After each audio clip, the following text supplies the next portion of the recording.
Live, and today we have the the great esteem of talking to Dr. Walter Block once again about, and this time about the non-aggression principle. So before we talked about his book, The Case Against Discrimination, and now we're talking about the non-aggression principle. Why? Because I've had a lot of questions about this principle, and I just read For a New Liberty, and I did a literature series on our website about it, and I went over it, and so I have a lot of questions about it.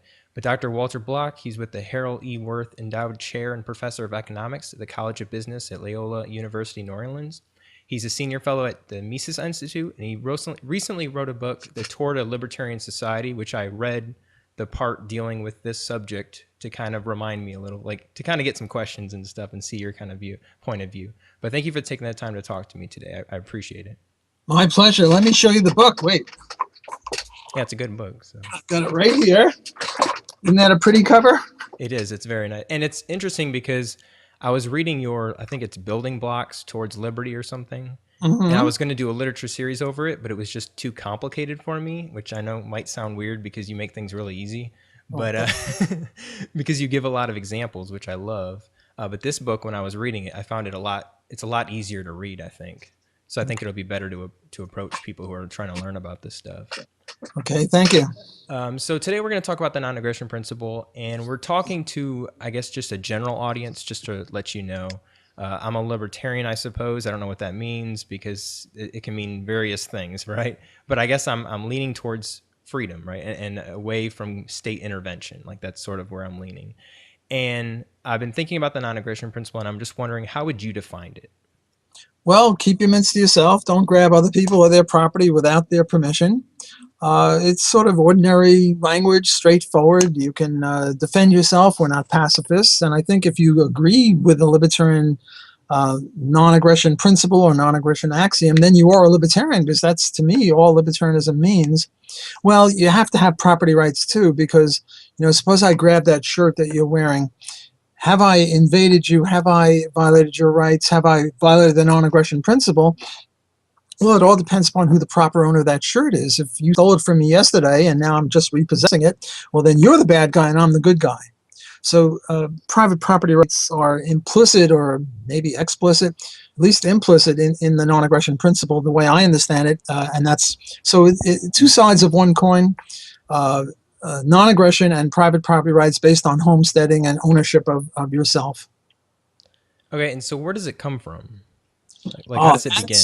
That's a good idea. That's a good question. Where does it come from? And different people have different views as to where it comes from. My view is sort of TP.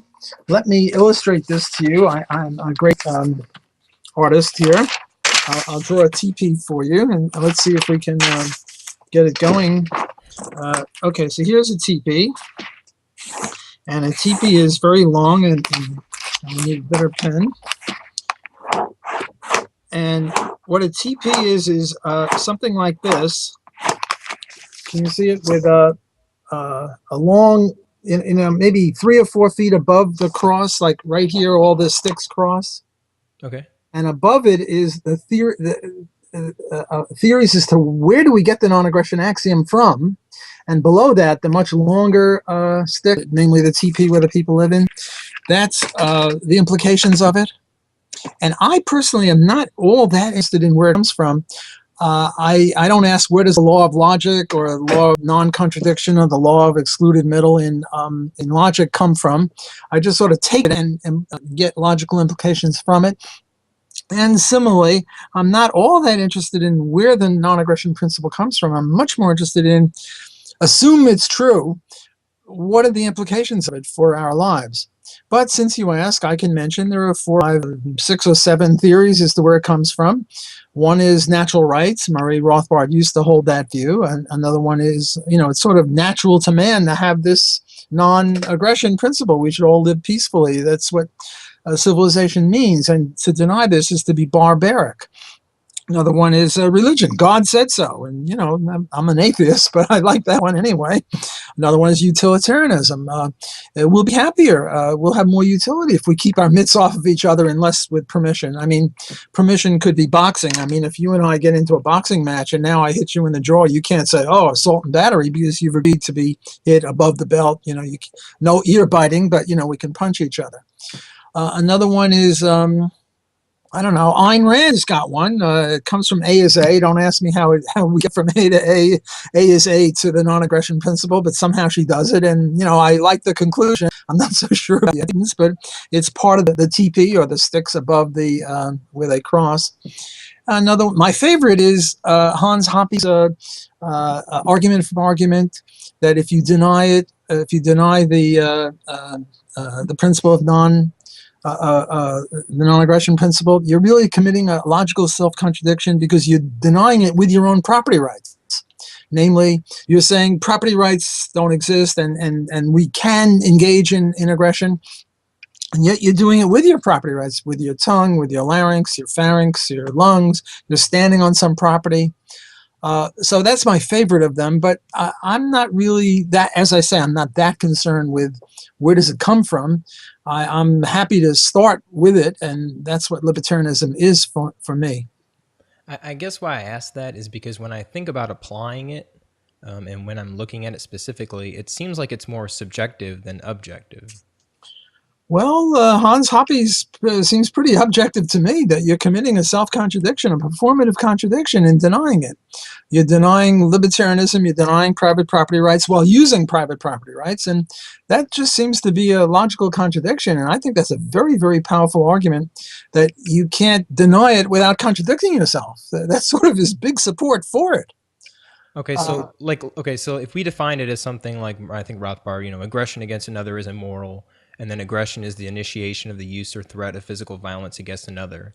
Well, all those little, in law, how in lawyers speak, you have to kind of define each word. And my understanding is then you'd have to define those subjectively, right?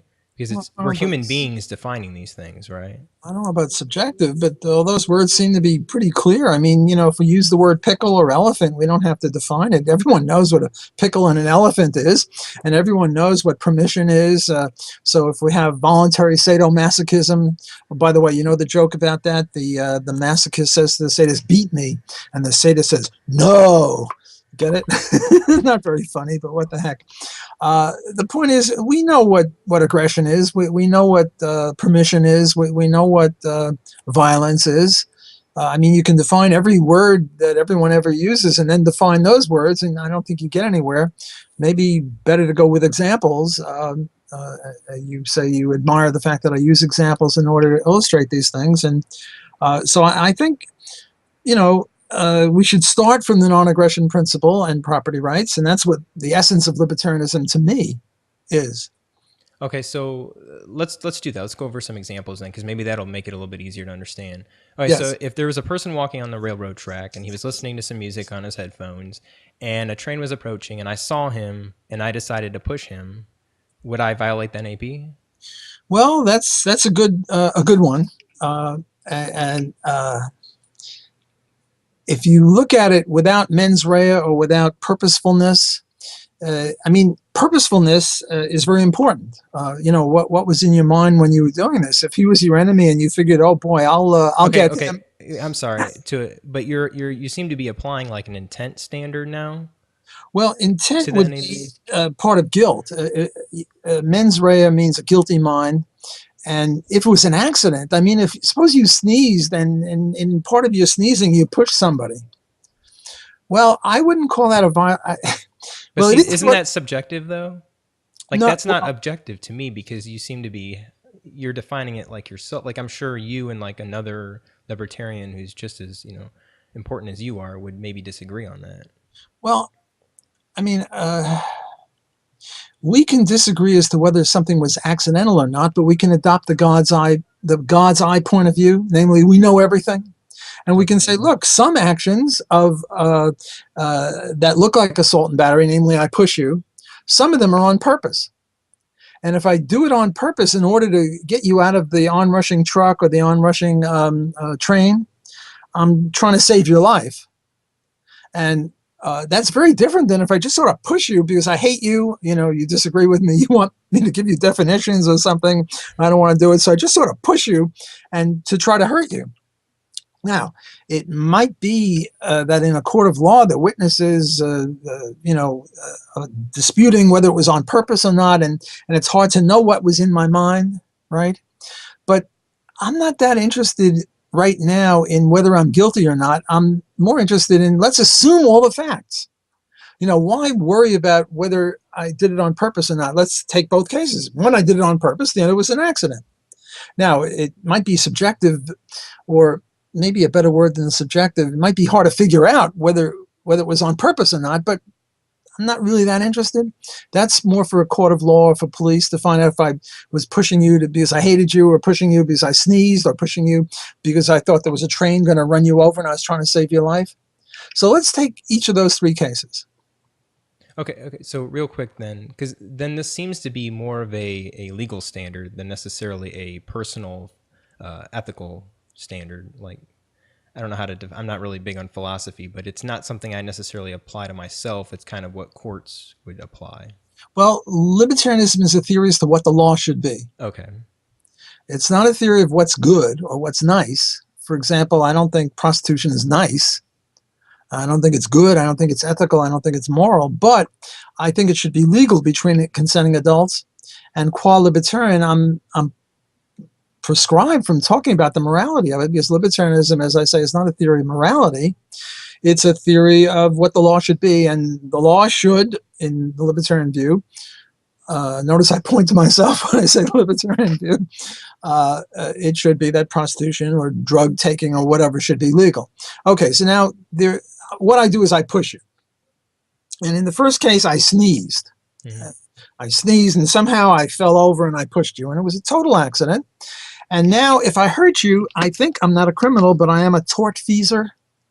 Namely, if I break your rib by sneezing and pushing you, I owe you doctor bills or whatever it is. But I'm not a criminal. You can't put me in jail because it's just a sneeze, for God's sakes. But see, Spooner would, Lysander Spooner, he said a crime is basically a violation of the NAP.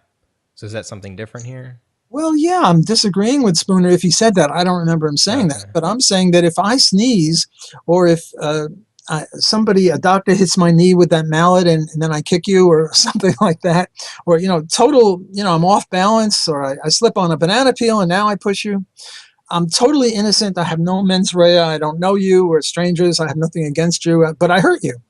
Mm-hmm. Well, I'm not a criminal. Because criminality to me means purposefulness, evil purpose, and I'm lacking that. And as to how you can tell which is which, we're forgetting about that problem. That's a different problem. Okay. We're stipulating now that it was a sneeze, it was an accident, I didn't mean to hurt you, but I hurt you. I'm liable for your doctor bills or whatever it is. And if you have to take 2 weeks off from work, I have to pay for that. Fine. On the other hand, if I commit assault and battery at you, I just push you and I break your ribs, then I have to pay all that. Plus, then we get libertarian punishment theory involved. And I'm a real bad guy and I should be heavily punished. Without going into libertarian punishment theory, which might take us off point. And if not, then we'll get back onto it. Now, the third case is more complicated. Here, I push you, and I do it purposely, but not to hurt you, but to save you. Or let's say your coat gets caught in a car, or the car slams, and now it's got your coat on it. And I know that the car is going to drag you, bumpity bump, and I sort of grab you and break your coat and maybe break your rib or whatever, but to save you from, death. And now I think there are two ways to go about this. One is if you're a real bastard, you sue me and you say, hey, Block, I don't care what your purpose was. I don't care about saving my life schmeif, you broke my rib, you owe me. That's one way. And then what I would tell the court is, yeah, I broke his rib all right, but I saved his life, and his life is worth more than his rib. And if we're going to have any divvying up of anything, I'm going to now sue him for his life, which say is $10 million. And let him sue me for his rib, which is $10,000. And now he owes me money. That's one way to look at it. Or what the court could say is, look, it was a complex act. It wasn't just breaking a rib. It was saving a life and breaking a rib. And saving a life and breaking a rib doesn't count as non-aggression. Doesn't count as aggression. Now, another complication is if you say, well, you were trying to commit suicide, right? Forget about the onrushing truck. You're at the edge of the bridge now, and you're about to jump, and I grab you and I break your rib to save your life. Are you assuming that the tortfeasor knows that he's going to commit suicide? Well, no, I'm assuming the tortfeasor doesn't know. Okay. I mean, all I do is I see you at the edge of the bridge, you're about to jump, and I grab you. I can't tell whether you're purposely, you don't have a sign on your back. You know, some people have a sign, kick me. Other Right. people might have a sign, leave me alone, I'm trying to commit suicide. Yeah. Now, if you had a sign like that, probably I shouldn't grab you because it's voluntary suicide. Although I know you, I probably would grab you. Personally, I would grab you and I would try to talk you out of it. I'd say, you know, just because your girlfriend left you or you got an F on your exam, you know, there are other girls, there are other exams, you know, don't do it. But on the other hand, I think I can only keep you for a couple of hours. I couldn't deprogram you for the rest of your life. But then I think you could sue me, but then it would be sort of like breaking your rib kind of thing. I would hope that the court would say, look, you know, Block was a good guy. He was trying to save James's life. It didn't work out. He finally had to let James go. And now James's heirs are suing Block for keeping him for an hour to try to talk him out of it. Well, okay, you know, we'll give Block a little slap on the wrist, but then we're going to charge James's what do you call it, wealth a lot more because I try to save your life. So these are very, very tough questions. Now, here it's an interesting one. Milton Friedman rejects the non-aggression principle on this very case. He says, well, look, you know, if I saw somebody trying to commit suicide, I'd grab them. And this shows that the non-aggression principle is wrong because it's righteous to grab people out of the way of trucks when they're not trying to commit suicide or out of the way of a bridge when they are trying to commit suicide. It's a decent thing to try to save human life. And I would say we don't have to reject the non-aggression principle. Milton Friedman was wrong on this. He was right that it's the decent thing to do, but he was wrong in saying, well, therefore the non-aggression principle is wrong. I say the non-aggression principle is right. And if it was purposeful or not, and, you know, we have some penalties and slaps on the wrist, as I've just mentioned. So I reject his denigration of the libertarian non-aggression principle on that ground. I think we can have our cake and eat it. Yeah. I think we can have libertarianism with the non-aggression principle, and we can also have, you know, the decency of trying to save lives. And I think you make it easier when you say that it's not a personal philosophy, it's a code of law, sort of. Because to me, if I was under the same circumstance, if I was applying the non-aggression principle to my own self, then I wouldn't save him from jumping over the bridge or from walking on the track, because I'd be violating that non-aggression principle. Yeah, but that's such it's a silly, right? A silly way to interpret it. That you know, you're prescribed and you must never grab anyone. You know, a little kid's 4-year-old's about to be hit by a car and you can't grab the kid. Come on, I mean, you know, that's just crazy. And that's the way Milton Friedman sees the libertarianism, and then he rejects it properly. But there's no need to see it that way. You can say, yeah, grab the kid, grab the suicide. And if the court gives you a slap on the wrist, they're a crazy court. What they should do is interpret it, the gestalt, the whole thing. Namely, yes, you broke a rib and saved a life. And even if the guy wanted to commit suicide and you didn't know about it, still, you know, it's this isn't the worst thing you can do. We can, as I say, have our cake and eat it. We can keep the non-aggression principle and keep human decency. Okay, so my understanding then is the person who are actually applying this stuff and actually understanding the real principles behind this stuff isn't the average person. It's someone who is in these private institutions who determine the law and the rule. Well, I think private courts should determine it, but I think what we've said now, if you get the next 100 people walking down the street past our houses, I think 99 would all agree with us. Yeah, and I agree with you, but it's when we kind of get into sticky issues. No, on these sticky issues, I think really? 99% of the people would agree with us that it's a bad thing to initiate violence against innocent people.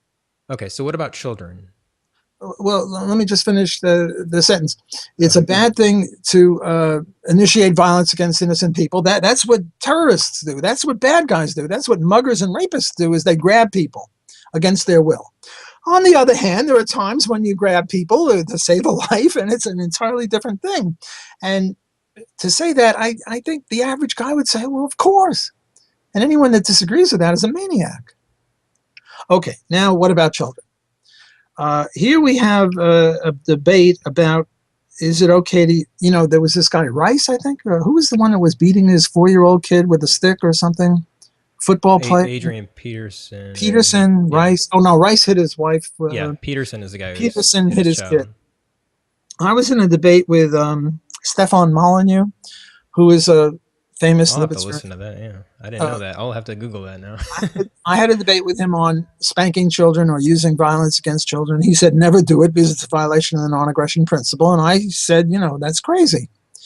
Let me give you the following example. I have a 2-year-old kid, and he dirties his diaper.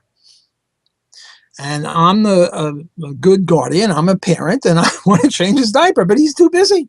He doesn't want to have his diaper changed. He wants to go out and play. Am I allowed to use physical violence? Not hitting him, not child abuse, God forbid, but just hold him down and, change his goddamn diaper? Well, of course. Whereas if you dirtied your underpants, and it can happen. It can happen. It happens to the best of us. If you dirtied your underpants and I said, change your underpants, it smells, and you said, no, I don't want to, and I did the same thing to you, namely held you down and changed your pants against your will, then I would be guilty of assault and battery. But kids are different. My 2-year-old kid, I'm going to change his diaper, and I'm going to hold him down, and I'm going to use physical violence against him in a way that I can't against you, or shouldn't against you. So I think it's perfectly legitimate. And anyone who's ever had kids knows that kids sometimes don't want to have their diapers changed. Well, I kept thinking about it. Like when I put my daughter in the car seat, I'm technically violating the non-aggression principle unless she consents to it. Yeah, she's not. How old is she? She's 4, so she's not going to consent to anything. Right. But there's a distinction though, and I'm wondering, when does that child become a person that's equal to me? That's a continuum problem. The way I answer that one is statutory rape laws. We know that if you go to bed with a 5-year-old girl, you're committing statutory rape, even if she agrees, because we don't think she's capable of agreeing. On the other hand, you go to bed with a 25-year-old girl, woman, and she agrees, well, then it's not statutory rape. Well, what about a 15-year-old girl or a 16 or a 14? Wherever you put the line, there's always going to be someone a little bit more mature who's under the age than someone a little over. And then there's a question, if a 15-year-old boy goes to bed with his girlfriend of 14 and a half, is that different than when a 50-year-old man goes to bed with a 14-and-a-half-year-old girl? So there are complications, and I call it a gray area or a continuum problem. And I say there's no right answer. There's no one, you can't say, well, it's 15 years and 2 months and 3 days. And that's it. You just can't. And I don't think any philosophy can solve the continuum problem. Another version is, I'm now pushing my fist toward you. Where are you, in North Carolina or somewhere? Florida. I'm now pushing my fist at you, and I'm in New Orleans. Is this a threat? Well, it's silly. I mean, I'm just doing it as an example, but how close does the fist have to be, and in what context, right? That's another continuum problem. You have to have some sort of reasonable man standard, such that when I did this over the web or whatever we're on now, not the Google, what are we on now? Skype. And if you shot me, and assume you have a drone, you could shoot me, you're a murderer. But on the other hand, if I'm 3 inches away from you and it's a dark alley and you don't know what's going on and you shoot me, that's self-defense. So that's the continuum problem, and there's no right answer as to when your daughter becomes an adult. Somewhere for certain things, 10 years old, for other things 15, other things 18, I don't know. All I know is that private courts should determine that, because there's no other way to deal with that. And I know that it's got to be at least 13 or 14, and maybe 21 is a little too old, and this idea, you can be in the Army at 18, but you can't have a beer until you're 21. A little crazy. I mean, if you can be in the Army, you'd think you could have a beer. So there are anomalies, but I think there is no libertarian solution, and there's no solution of any political philosophy. None of them can say, well, here's the cutoff point. Here's when your daughter becomes an adult, and before that, you can put her in the car seat against her will. After that, you can only invite her. it depends. And, if she's living in your house, you could say my house, my rules when she's 16 or something. Um, so that would be my answer to the kid problem. Yes, you can be a paternalist against kids, right? You just can't be a paternalist against adults. You can't have, say, Social Security, compulsory Social Security, telling people that they're too stupid to save for their old age, and we're going to force them to save for their old age because, the whole thing is incompatible with democracy. If they're so stupid that they can't save for their old age, why are they giving them a vote? And if you give them a vote, then you're assuming they're adults and they should decide whether to save for a rainy day or not. Now, what about the fact, like I can understand the consenting with rape. I mean, that's a good example. But even a 4-year-old with my daughter, with asking her to put her in the car seat, I think, I mean, and this is, I guess, the reasonable standard. I think personally that she is smart enough to consent.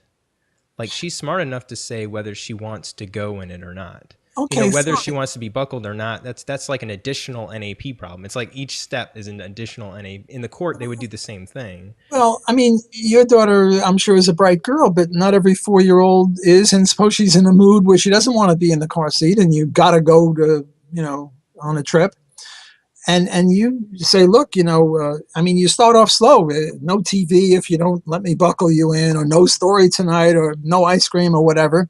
But if she still says, yeah, I'm not putting on the seatbelt, you put her in the bloody seatbelt, because you have to go to the store or whatever, and you want her to be safe. And I think you're perfectly entitled to use physical force, not to whip her within an inch of her life or something. But if she was in some private, I don't even know how a private court system would work with a child, because it's not like she could actually consent to some sort of contract between her and the court until she's of a certain age, which is going to be determined probably by whatever system you have, or maybe your Uh, marriage agreement that you have, Let me interrupt you. If I saw you whipping her, God forbid, and you're just a neighbor. Okay. I would come in there and grab that stick and bat it over your head if I were bigger than you, or at least I would be justified in trying to do that because you're now engaging in, God forbid, child abuse. But it And, wouldn't though, because it's my child. oh, And no, no, no, no. Oh, no, no, no, no. If you're engaged, look, there are people that put their kids' hand in a fire to teach them a lesson or something. People like that are grotesque, okay. evil monsters. I'm not, of course, saying you would do it, but if we Yeah, I saw wouldn't. somebody putting, really hurting his kid, like beating up a 4-year-old with a stick, come on. I mean, I think we would be entitled to put that bastard in jail. The hell with not letting him play football for a day or two or whatever it is. I mean, you take a stick to a 14-year-old is different than a stick to a 4-year-old. I mean, And okay, and so what's the principle, the fundamental principle difference between the stick and picking them up and placing them in the car? it's a continuum issue. Okay, so it's just a gray issue. It's a gray issue. You can't say, well, how big the stick and how old, and here's it's a common sense. I mean, a 14-year-old can take a stick in a way that a 4-year-old couldn't.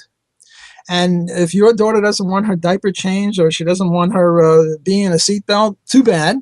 But you can't shoot acid at her. You can't shoot her. I mean, that's crazy. But you can use a little common sense to, you try to reason with her. 4 years old is old enough to reason. A year and a half is not old enough to reason. Year and a half old or a 2-year-old, you got to put them in a seatbelt, and they can't understand, why the safety, this, that, You're the guardian. You have to make sure she's safe. At 4 years old, most kids, if they're in a good mood, are rational. Your daughter might not be in a good mood. She might say, no, no, no, I'm not going in the seatbelt. And you have to put her in there, but you can't break her arm. You know what I'm saying? I mean, you sort of gently put her in and tie it up in a way that she can't unleash, and that's it. Just common sense. Yeah, it's just hard for me because learning about this, kind of being new about it, and looking at it from the perspective of a law student. I just graduated law school. When you look at the law, you have to define these things, and so we have to have some fundamental principle. And so when I read the non-aggression principle and I defined it the way I did in the beginning, this gray stuff isn't really in there. You know what I'm saying? So it's like and I agree with you. It's all common sense, and I fully agree with about 100% of what you've said so far. It just makes sense. Yeah, I mean, But I can also see some people who could argue that it's the other way, even though it doesn't make common sense. well, And then there's the idea too of something that I've been learning about recently, moral relativism, and this idea of culture and how that sort of determines what is or what isn't violative of the non-aggression principle. well, I think you can go a little way in that direction. In some cultures, 14 is the year of consent. In some, it's 17, and I can live with either one.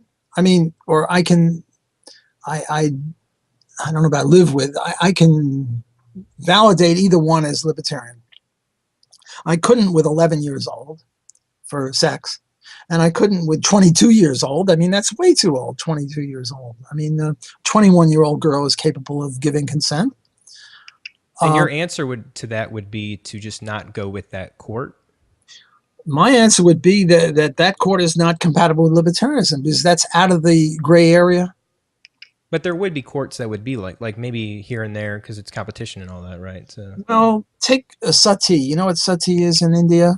no. When a husband dies, they burn him in a funeral pyre, and they push the wife on the funeral pyre, and she burns to death too. They do that in India. It's some sort of thing in India. Don't ask. Well, I say that's non-libertarian.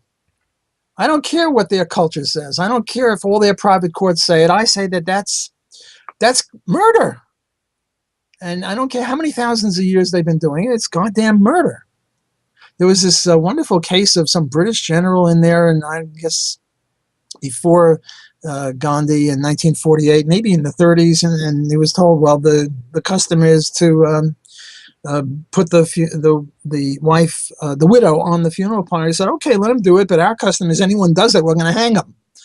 And I don't say the British should have been in there in the first place. That's a whole other issue. But I think those people deserve to be hung. Pushing a woman onto a fire against her will? I don't care what the culture says. Culture schmulture.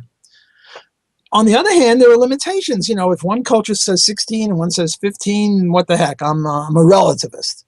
I'm a relativist within the gray area. But there are certain things that are not in the gray area. Like a female, what is it, genital circumcision, where they take away the clitoris. Like in the Middle East or Africa. Middle East and Africa. I don't think that's libertarian. I don't care how many centuries they've been doing it.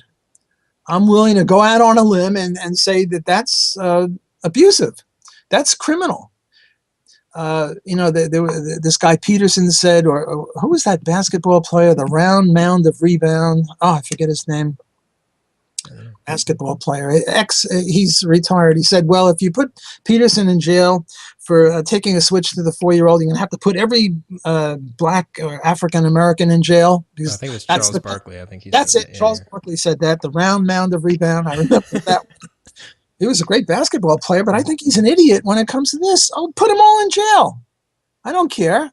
I don't think he's right. I don't think every black parent does this to a 4-year-old. I think that's criminal. But if it were true, we'd put them all in jail because that's vicious. Okay, so there's two kind of like questions, like kind of groupings that I have. And one is dealing with voting, because that's an issue I wrote about recently, and then I've been really thinking about, especially with elections coming up and personally voting. Now, before I even ask, I want to preface and say that I'm not asking the question regarding voting for a Republican or a Democrat. Okay, so I'm saying whether you vote for a libertarian, someone who's never won before, never, that type of argument. And I'm asking, does voting violate the non-aggression principle? There's this woman, Wendy McElroy, who just wrote a thing on the Bell or something like that. I forget what it is. And by the way, I've attacked her on voting for Ron Paul in my book on Ron Paul. I have to show you that book. Here is my book on Ron Paul. It's Ron Paul Revolution.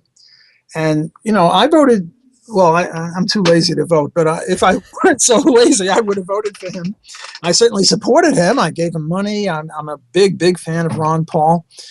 And I have a whole chapter, one devoted to Stefan Molyneux and one devoted to Wendy McElroy and one devoted to somebody else, all of whom attacked Ron Paul. Mm-hmm. because not only is he voting, but he's actually not only running for office, but he's actual congressman. Participating. Yeah. And this is no good, according to these people who I think are brilliant libertarians in some ways, but in other ways, they're just out to lunch. So the question is, I put my libertarian eyeglasses on and I ask, is something a per se violation of the non-aggression principle? That's my litmus test for everything. And now I'm thinking, well, I pull a lever or I put a name in or I write something. Is this a per se violation of rights? Is this a per se use of violence against innocent people? And I say no. Now, the arguments on the other side is, well, you're supporting the state, and the state is evil. Okay, I'll go along with that. I'm an anarchist. State is evil, and you are sort of supporting the state because if nobody ever voted, the state would have less legitimacy. But I support the state every time I go out on a public street. Every time I use a currency, a fiat currency, every time I go to a library, every time I use the post office. These people, what? They don't do those things? They don't use the highways? Look, it's impossible to live unless you want to be a hermit or commit suicide and not have something to do with the state. So I think that this is a good reductio ad absurdum. If you don't want to vote, then don't do anything else either. And since everybody does everything else, well, why pick on poor voting? Yeah. And then I think that's just a reductio. I don't think it solves it. But the other case I use is now you're a slave, and the master is going to let you vote for overseer goody or overseer baddie. Overseer baddie is going to give you a horrible whipping every hour. On the hour, he gives you a whipping. Overseer goody only whips you once a week. And somehow the master is going to let the slaves decide who do they want, goody or baddie, and they pick goody. Does that mean they support slavery?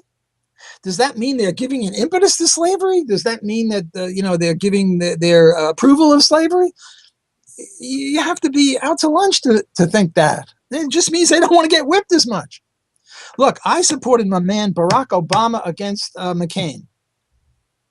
Why? Because I thought McCain be nuking people. I really thought I still think if he were president, he'd nuke. I don't know who he'd nuke, but he'd nuke people. And I'm against nuking people. Call me a pervert. I'm against nuking people. And Obama, I thought would be, less nukeable. And I didn't think McCain was that much better on economics anyway, although probably significantly better on economics and probably significantly better on I don't know, healthcare or whatever. And I also supported McCain against Romney, and Romney had the same medical thing in Massachusetts as Obama had. But I thought Obama would be less likely to bomb people. Yeah, he what do you call it, drones a few people. And I'm not in favor of that, but I think that Romney would have done much, much more. He was bellicose against China. And, these right-wing neocons, they sicken me. They just want to have war for war's sake, it seems to me. I'm a Ron Paul fan, and I believe that the U.S. military, if it has any role, it's to defend people in this country and not elsewhere. So I supported Obama, God help me. And I also supported Ron Paul, and Wendy McElroy and Stephan Kinsella and other people are saying that voting is incompatible with libertarianism. And I think that they're totally wrong. I disagree with them respectfully because I regard them as eminent libertarian theoreticians, but I think they're wrong on this issue. I don't think that voting is per se a violation of rights. Murray Rothbard was a big voter, and I'm using a little argument from authority. He was Mr. Libertarian. And Ron Paul, Ron Paul was a congressman.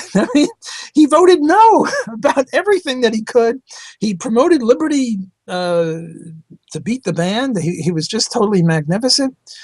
I don't know how we expect to convert anyone. I had this friend, a lawyer in Arizona. I won't mention any more because otherwise people will know who he is maybe. He's a libertarian lawyer, and he was offered a judgeship. And I said, take it, take it, take it. Yeah, I'm interested in this. And, oh, yeah, maybe you'll be offered one day. Because I'd be held in contempt every... I'd like to see what he'd... And I ordered him to take it. I told him, look, libertarianism is okay in theory, but if you want to get something done, you have to use it, threaten violence. And I'm now threatening violence. I was kidding, of course. Yeah. If you don't take it, I'm going to bop you. And he said, no, I have to be honest. Honest with these bastards? And he wrote a letter saying, look, when it comes to cases that are victim crimes like murder and rape, I'll be a good judge and I'll look at the evidence, yak, yak, yak. However, when it comes to victimless crimes like prostitution or drugs, I'm going to let them all go. Guess what? The offer was withdrawn. Right. I said, don't do that. Don't write that letter. Just say, yes, I'll be your judge. And then you don't even have to let all the prostitution and victimless criminals out. Just let as many as you can get away with and not become impeached. I also wrote a thing about the libertarian concentration camp guard. So here's the situation with concentration camp guards. You're back in Germany in 1940, and you're in a concentration camp, and every concentration camp guard has to kill 100 people. But you, the libertarian, or me, the libertarian, I can sneak in there and kill only 90 people. Because if I kill 89, they'll uncover me. They'll figure that I'm not really a good concentration camp guard. But if I can kill 90, I can fool them. So I worked there for a week, and now the Nuremberg trials come. And I've killed 630 people, 90 times 7, but I've saved 70. And now I'm in the dock. I have a phone call. I'm sorry, I can't talk now. Call me back in about 20 minutes. Sorry. Okay. You don't even have to edit that out. Okay. Just 5 seconds. Okay, so now I'm in the dock, and I say, yes, we're honest with none of this question of didn't I, we're taking the God's eye view. Yes, I killed 70 people. And the libertarian punishment for that is up to the heirs of the victim, and they can impose the death penalty on me if they want. But I would plead with them. I'd say, look, I'm a hero. It's true I killed 70 people, and I wish it weren't your uncle, aunt, daughter, son, parent, whatever, but I just picked them at random. And I saved 630 people. And if you want to kill me, you're justified in killing me because, that's a violation of the non-aggression principle. But my mens rea was righteous. I was trying to save people, and I did save people. I saved 70 people. I killed 630. Right, I'm getting my numbers off here. And I would hope that they would let me free. It would be up to them. And I think I have a decent case, but if one of them said, I don't care, you killed my son, I'm going to get you, I would die. But you should have a ticket tape parade for me first.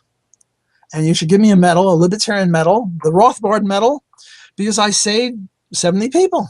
I'm a hero. But anomalously, I'm a murderer. So, the non-aggression principle is sort of like you have to be careful. Just like saving people from bridges and saving people from onrushing trucks or trains. You just can't say, like Milton Friedman, looking at it very superficially. You have to look at it with a little nuance. And I'm trying to look at it with a little nuance here and saying, yes, I adhere to the non-aggression principle. However, you can save people. You can save little girls from trains. You can become a Nazi concentration camp guard. You can take that job as a judge and put only 90% of the people in jail and save 10%, if that's what you think you can get away with. You can just say, well, the evidence here is a little skimpy on this prostitute. I'm letting her go. The evidence over here on the drug, I'm letting her, the evidence over here is good. I'm going to put him in jail. And you sort of have to cringe when you do it. But you have to tell yourself that I'm saving these guys and I can't save him because I've saved him too. They kicked me out. And then I couldn't save anyone. So it's a very nuanced, tricky, this is sort of advanced libertarian theory. And now the next 100 people that walk by the street may or may not agree, but you're a bright guy. You're involved in law. You're involved in libertarianism. Your audience, hopefully, is sophisticated in libertarian theory. And look, I might be wrong on this.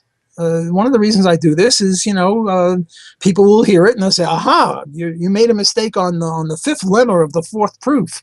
And then we'll all learn. I'm open to learning. These are my views now. But I've made mistakes before and I'll make them again. But this is the best of my thinking, and I'm trying to share the best of my thinking with you. Okay, so one last question, and it just deals with self-defense. And so I know if violence is initiated against you, you can use self-defense. And I don't know the definition. I've defined it as something that's proportional and reasonable, but I couldn't find a specific, like in For a New Liberty, he doesn't define it specifically. I'm just wondering, specifically, what is self-defense, and if the state is the main aggressor, what kind of self-defense can we use against the state? Because I know a lot of people have been talking about that. Whether can you attack a Walmart? Can you attack a state agency? Can you do things like that? Like, to me, it personally doesn't make sense, but I've heard these arguments because they're the aggressor, and so you can then use self-defense. Well, this is a tricky question, and I would say, forgetting about the state for the moment, just Okay. take an ordinary mugger or just a trespasser. And I've written a lot about this on the abortion issue, which is a time for a whole other interview. If you trespass on my lawn and I take a bazooka out and I shoot you, that was not proper defense. I'm supposed to eliminate the threat in the gentlest manner possible. And what I should do, if you put your toe on my grass and say, sir, do you realize this is my grass? Please, and if you say, oh, sorry, I didn't know, that's it. You're off my grass. But if you sass me and say, well, I don't give a rap about your grass and I'm going to stand here and pee on it or something. What if you Well, just shot them? well, I don't think I'm ready to shoot him yet. No, but But what if? But I've heard libertarians say once they get on your land, you can shoot them. I'm I sort of disagree, but I'm sort of a pinko libertarian here. I think okay. it has to escalate. So here's the story. First, I say, sir, I'm very polite. Please get off my grass. You say, not only am I not going to get off your grass, but I'm going to come into your house. And I say, please don't do that. And now, if I have two pistols, one with lead bullets and one with rubber bullets, and I'm sure that the rubber bullets will stop you, or if I have a net or something that I can stop you without killing you, I'm obligated to do it in the gentlest manner possible. But continuum problem. You're never sure, and I might miss, and you get closer and closer to my house. I get more and more entitled to shoot you with the lead bullet and not just the rubber bullet. If you're far away, maybe I can keep you away in a gentle manner possible. But there was this case where there was this black woman who was pounding at the door, screaming, and the guy shot her. And they put him in jail. I think that's self-defense. Or the Really? case of So if she, see, I'm interested in that. So if she's yelling, like, I don't know the specific, I think it happened in Michigan, but let's say she was knocking on the door and she was just asking for help. Like she well, was being chased by someone and you saw well, her, she's not committing any, I mean, to me, that's that gray area that would be determined by the court, right? yes, I think that's a gray area. If she was just asking for help, I would go the other way and say you shouldn't shoot her. You should pull her in and save her. But she's dead. So we can't even know if she was asking for help. Well, It's your word against. forget about the facts. Let's assume the facts. In other words, if she did this, then what follows? If she did that, what follows? Because we have no comparative advantage in discerning what the facts were. Okay. So we just, assume this and then assume that, and then what are the implications? If she was pounding on the door, screaming at him, she's a threat and he has a right to shoot her. On the other hand, if she was saying, please help me, the gang is after me, what he should have done is open the door and pull her in and then shot the gang. And I don't know what the facts were, but my understanding was that, she was doing the first thing, and I think he had a right to shoot her. Similarly with Trayvon Martin. Trayvon, they showed pictures of Trayvon Martin when he was 10 or 11, and he looked like a sweet little kid. But he was like 18 or 19 when this thing happened. And he had the other guy, what's his name? Zimmerman. Zimmerman on the ground, and Zimmerman's head was bloodied. And he took out a gun and shot him. Seems like to me to self-defense. But you're right. There's a See, people even then could disagree, because if he was going after him, I mean, does that change anything? Or because, and let's assume he has the right to be on the property because he's a member of the community there. I don't know if that changes anything. And again, we don't really know the fact. It's hard to assume the facts when we don't really know the facts. Well, that's why I don't like to argue about the Right. facts. I like to assume fact A, fact B, fact C, and then say, well, what's the libertarian view on if fact A occurred? Okay. What's the libertarian view if fact B occurred, and then C? Because otherwise we get into issues where I don't think libertarians have a comparative advantage in finding out, what actually happened. How do we know? Right. So we're libertarian theoreticians. We have to accept the facts and then try a different set of facts and then see.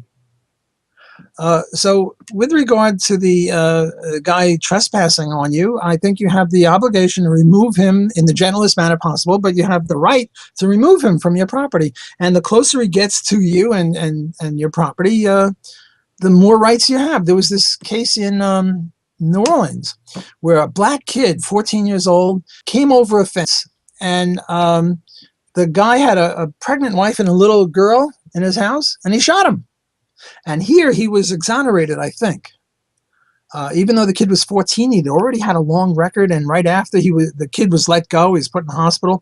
The kid was breaking into some other house, I think. So my view on self-defense, again, it's always a gray area, but you have a right to defend yourself. Okay, so if Walmart is using the state to create laws that, I don't know, that make it harder for other corporations or businesses to, I don't know, to compete with them, then is your self-defense only to vote and to change the laws, or?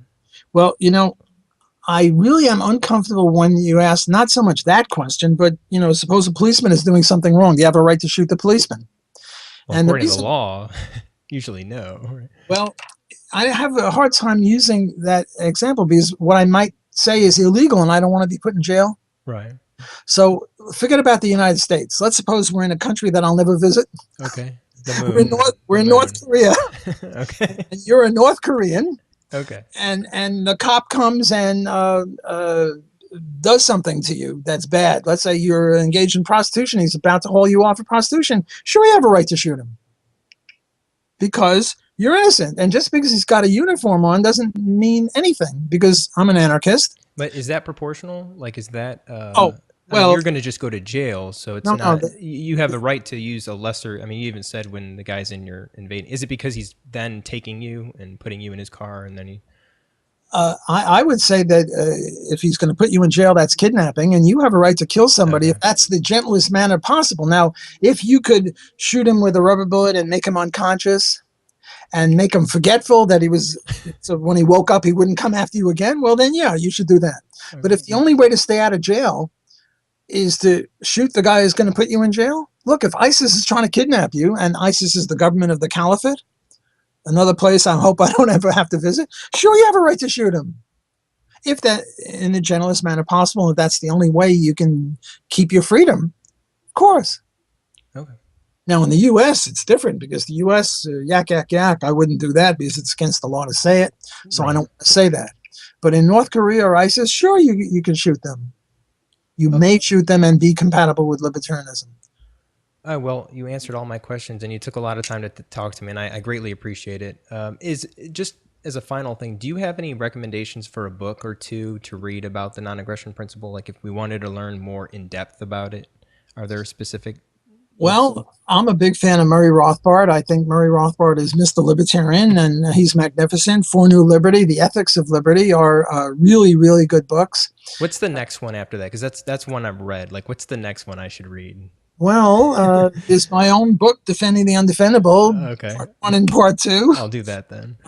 There's a book on libertarianism by Jacob Hubert, which I think very, very, very highly of. If you want, email me and I'll send you a list of things, maybe 20, 25 other books. Spooner. You mentioned Spooner. Mm-hmm. Spooner's No Treason is really, really good. There are a lot of other good books out on this. Hans Hoppe is a big fan. I'm a big fan of his on this sort of thing. He's written numerous books on libertarianism, God That Failed. What is it? Democracy, the God That Failed. That's a good book. I've written several other books on blackmail, on many other things that have to do with the non-aggression principle. So I could recommend my own books, but I would put Murray Rothbard, way, way up there in terms of theoretical considerations. Okay, perfect. Thank you, Dr. Block, for taking the time to talk to me. I appreciate it. Well, thanks for having me. It was really fun. Have a great day. You too. Bye.